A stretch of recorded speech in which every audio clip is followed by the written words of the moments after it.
IPL आज के समय में क्रिकेट प्रेमियों के द्वारा क्रिकेट के बाकी टूर्नामेंट के कंपैरिजन में सबसे ज्यादा पसंद किया जाता है। साल 2008 से स्टार्ट हुआ ये आईपीएल यानी कि इंडियन प्रीमियर लीग भारत के साथ साथ विदेशों में भी लोगों के सर चढ़कर बोलता है। आईपीएल से क्रिकेटर, टीम के मालिक, ब्रॉडकास्टिंग चैनल के साथ साथ न जाने कितने लोगों ने काफी ज्यादा पैसे बनाए हैं। लेकिन क्या आपको पता है, करोड़ों में क्रिकेटर्स की नीलामी करने वाले इस आईपीएल के पीछे काफी बड़ा स्कैम छिपा हुआ है। आईपीएल के बिजनेस आइडिया के स्कैम में कौन है मास्टरमाइंड, आइए जानते हैं आज के इस वीडियो में। लेकिन वीडियो शुरू करने से पहले चैनल को सब्सक्राइब करके बेल आइकन जरूर दबा दीजिएगा। दोस्तों, आपने मशहूर बिजनेसमैन, जिसे भारत सरकार द्वारा भगोड़ा भी कहा जाता है, उस ललित मोदी का नाम तो कहीं न कहीं सुना होगा। जी हाँ, यही है वो जिन्होंने आईपीएल गेम को इतिहास के पन्नों में हमेशा के लिए दर्ज करा दिया और साथ में इसी पन्नों में से आईपीएल स्कैम का एक नया पेज भी उन्होंने ऐड ऑन कर दिया। ललित मोदी ने इंडिया में सिर्फ आईपीएल स्कैम ही नहीं किया, बल्कि यूएस जैसी बड़ी कंट्री में भी कई खतरनाक क्राइम किए हैं, जिसमें कोकीन तस्करी, हमला और किडनैपिंग जैसे मामलों के तहत उन्हें 1 मार्च 1985 को गिरफ्तार कर लिया गया था और 2 साल की सजा सुनाई गई थी। हालांकि यूएस गवर्नमेंट से रिक्वेस्ट करने पर उनकी सजा कम हो गई। तो चलिए जरा इस मास्टरमाइंड के हिस्ट्री पर एक नजर डाल लेते हैं। दोस्तों, साल 1963 यानी कि 1963 में जन्मे ललित मोदी दिल्ली के एक बिजनेस परिवार से बिलोंग करते हैं। अमेरिका से इलेक्ट्रिकल इंजीनियरिंग और बिजनेस एडमिनिस्ट्रेशन की पढ़ाई करने के बाद उन्होंने भी अपने फैमिली बिजनेस में हाथ बटाना शुरू कर दिया। कुछ सालों में अपने फैमिली बिजनेस में अच्छी ग्रोथ करने के बाद ये इंटरनेशनल टोबैको कंपनी लिमिटेड के प्रेसिडेंट भी बने। मगर ललित मोदी ने यहाँ साल 1991 तक ही काम किया। ललित का अपने फैमिली बिजनेस में मन नहीं लगा और इसीलिए उन्होंने साल 1993 में मोदी एंटरटेनमेंट नेटवर्क्स की शुरुआत की। इस मोदी एंटरटेनमेंट नेटवर्क्स ने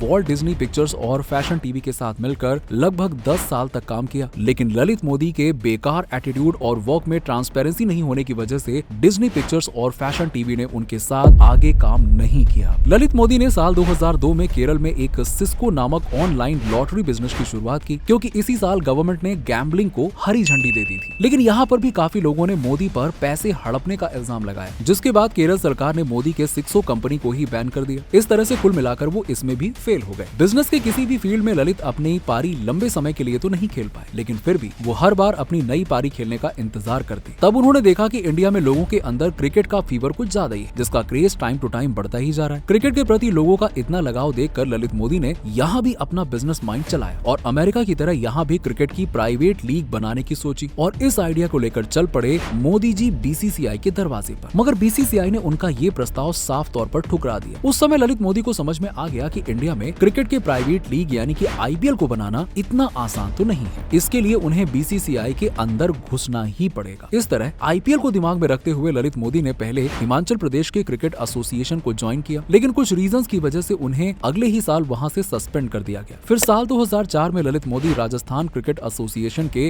वाइस प्रेसिडेंट बनने के कुछ समय बाद ही पंजाब क्रिकेट एसोसिएशन के प्रेसिडेंट बन गए। फिर साल 2005 में शरद पवार बीसीसीआई के प्रेसिडेंट बने। अब कहा जाता है कि ललित मोदी ने शरद पवार को इस पोस्ट तक लाने के लिए कई पैंतरे अपनाते हुए बैक साइड से काफी ज्यादा सपोर्ट किया, जिसके बाद से ही ललित मोदी शरद पवार के करीबी रहने लगे। अब यहीं से कुछ और पॉलिटिकल कनेक्शन बैठाते हुए आखिरकार ललित मोदी बीसीसीआई के वाइस प्रेसिडेंट बन गए। अब इस तरह ललित मोदी ने बीसीसीआई में कुल मिला के अपनी एंट्री तो कर ली। बीसीसीआई को ज्वाइन करते ही ललित मोदी ने बिजनेस स्किल से बीसीसीआई एड्स के कई रूल्स में बदलाव किए और इंटरेस्टिंग एडवर्टाइजमेंट को रन करवाया, जिससे बीसीसीआई का प्रॉफिट लगातार बढ़ने लगा। बीसीसीआई का प्रॉफिट बढ़ने से बीसीसीआई के मेंबर्स के बीच ललित मोदी का नाम सुर्खियों में रहने लगा, जिसके बाद से ललित मोदी बीसीसीआई के बड़े डिसीजन खुद से लेने लगे और बाकी मेंबर्स आंख बंद करके उनका सपोर्ट करने लगे। इसी दौरान साल 2007 में एसएल ग्रुप, जिसे आज जी मीडिया कॉर्पोरेशन के नाम से जाना जाता है, उसके मालिक सुभाष चंद्रा के द्वारा आईसीएल यानी कि इंडियन क्रिकेट लीग को लाया गया, जिसके लिए क्रिकेटर्स को ज्यादा से ज्यादा पैसे देकर आईसीएल में खेलने का मौका दिया जा रहा था। आईसीएल को आगे बढ़ते देख बीसीसीआई काफी घबराने लगा था, क्योंकि तब बीसीसीआई को लग रहा था कि ज्यादा से ज्यादा क्रिकेटर्स आईसीएल की ओर जाएंगे तो आईसीएल का पावर बीसीसीआई से ज्यादा स्ट्रॉन्ग हो जाएगा। इसीलिए बीसीसीआई ने आईसीएल से जुड़ने वाले क्रिकेटर्स के लिए कुछ हार्ड रूल भी बनाए, जिसमें एक ये भी था कि जो भी क्रिकेटर आईसीएल से जुड़ जाएगा उसे डोमेस्टिक और इंटरनेशनल किसी भी क्रिकेट टूर्नामेंट में शामिल नहीं किया जाएगा। आईसीएल शर्तों को देखकर ही कोई भी क्रिकेटर आईसीएल के साथ नहीं जुड़ पाया और सुभाष चंद्रा का ये प्लान फेल हो गया। अब यहीं पर ललित मोदी ने क्रिकेट की तरह ही मौके पर चौका मारते हुए बीसीसीआई के वाइस प्रेसिडेंट के तौर पर आईपीएल का प्रस्ताव टीम मेंबर्स के सामने रख दिया और सबको समझाया कि किस तरीके से प्राइवेट क्रिकेट लीग का पैसा भी किसी प्राइवेट कंपनी के पास नहीं बल्कि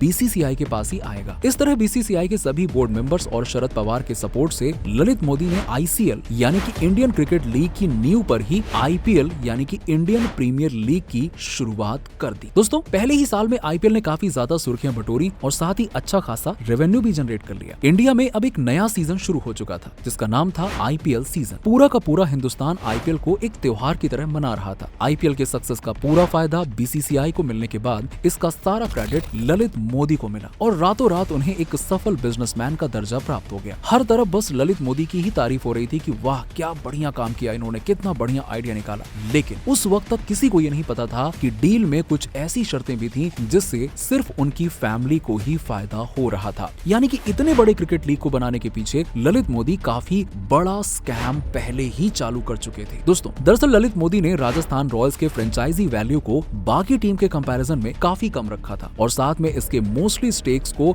अपने साले सुरेश चेलाराम को दिए। लेकिन इसके अलावा भी कई ऐसी और भी डील्स थी जो सीधे सीधे इनके फैमिली और फ्रेंड्स को फायदा पहुंचा रही थी। दोस्तों मगर कहते हैं ना कि बड़े से बड़ा शातिर भी एक ना एक गलती तो कर ही बैठता है। ऐसी ही एक गलती ललित मोदी ने साल 2010 में कर दी जिससे इनके प्रॉफिट मेकिंग के सारे गलत धंधों की पोल खुल गई। अब हुआ कुछ यूं कि साल 2010 में कोच्चि टस्कर्स नाम की एक फ्रेंचाइजी आईपीएल का हिस्सा बनी थी। ये टीम शशि थरूर की पूर्व पत्नी स्वर्गीय सुनंदा पुष्कर की थी। कोच्चि टस्कर्स की ये टीम बीसीसीआई को सालाना बैंक गारंटी को टाइम से सबमिट नहीं कर पाई थी। इस वजह से टीम को बीसीसीआई ने 1 साल में बैन कर दिया। दोस्तों अब आपको बता दें कि ललित मोदी इस टीम को बाहर जाने ही नहीं देना चाहते थे, इसीलिए उन्होंने कोच्चि टस्कर्स टीम को आईपीएल से हटाने वाले डॉक्यूमेंट्स पर साइन करने से काफी बार टाल मटोल किया। हालांकि बीसीसीआई के मेन मेंबर होने की वजह से ललित मोदी का साइन कोच्चि टस्कर्स टीम के डॉक्यूमेंट्स में जरूरी था। बीसीसीआई मेंबर्स के काफी बार प्रेशर देने के बाद अल्टीमेटली ललित मोदी ने 11 अप्रैल को देर रात 3 बजे कोच्चि टस्कर्स के कागजों पर साइन कर दिया। लेकिन साइन करते ही आईपीएल के मास्टरमाइंड ललित मोदी का माइंड पूरी तरह से बौखला गया और जिसके तुरंत बाद गुस्से में मोबाइल पकड़कर ललित मोदी एक के बाद एक ट्वीट करने लगे। इन ट्वीट्स में उन्होंने कोच्चि टस्कर्स को पब्लिकली रिवील करने के साथ साथ पेंडोरा पेपर्स से जुड़े कई खुलासे किए जिससे कई सारे छुपे हुए राज भी सामने आ गए थे। दोस्तों इन्हीं ट्वीट्स के जरिए ललित मोदी ने Shashi Tharoor, ministry of external affairs पर भी अपने पावर का